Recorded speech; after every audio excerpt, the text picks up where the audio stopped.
Bonjour, je me présente, je suis Sandy, développeur JavaScript et formatrice.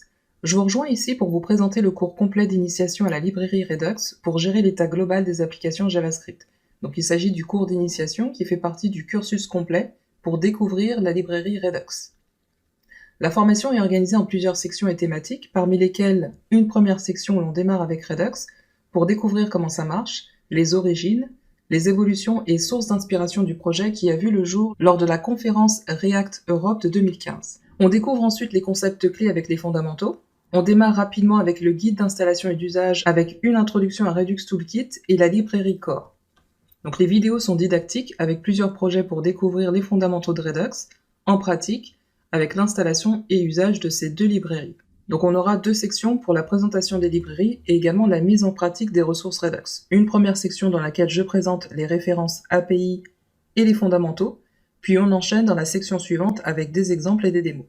On poursuit avec une partie orientée projet avec le développement d'une application monopage avec la librairie React.js pour répertorier les coordonnées des amis, contacts professionnels et familiaux. Dans une dernière partie, on ajoute la librairie Redux à ce projet gestionnaire de contacts pour ajouter un système de centralisation de l'état, des propriétés et actions du projet. Le cours d'initiation à la bibliothèque Redux est fait pour les développeurs et intégrateurs front qui souhaitent monter très vite en compétences sur les techniques et bonnes pratiques de développement en JavaScript. En effet, dès que votre application atteint une taille moyenne avec plusieurs composants, plusieurs règles métiers et très souvent des interdépendances entre les règles et fonctionnalités de votre application, il convient d'avoir une bonne fondation et architecture pour votre projet, pour assurer non seulement le succès de développement de votre projet web, mais également son évolution, pour que votre projet soit scalable et facilement maintenable, tout en évitant des problématiques comme la répétition de code, duplication de logique, couplage et dépendance entre les classes. Le cours est idéal également pour tous les chefs et facilitateurs de projets qui souhaitent comprendre les sujets de développement et architecture logicielle. Et pour assurer une meilleure expérience d'apprentissage, il vous faudra comme acquis les compétences suivantes: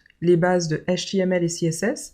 Ce qu'il vous faut, c'est comprendre ce qu'est le DOM, donc le Document Object Model, les éléments et balises HTML pour créer une page web, savoir ajouter du style avec les règles CSS. Autre base qu'il vous faut connaître, donc ce sont les fondamentaux React. Vous avez dans le même catalogue un cursus complet pour découvrir des fondamentaux et sujets avancés de React. On utilisera également Bootstrap 5, qui n'est pas obligatoire de connaître, mais préférable. On va utiliser les ressources et les classes prédéfinies de Bootstrap pour développer une interface de projet élégante et responsive. Je recommande d'ailleurs de consulter la documentation pour découvrir cette librairie HTML et CSS si toutefois il s'agit d'un sujet nouveau pour vous. Il est nécessaire également d'avoir des notions en JavaScript, savoir manipuler le DOM, comprendre les objets, savoir comment créer un objet, les événements.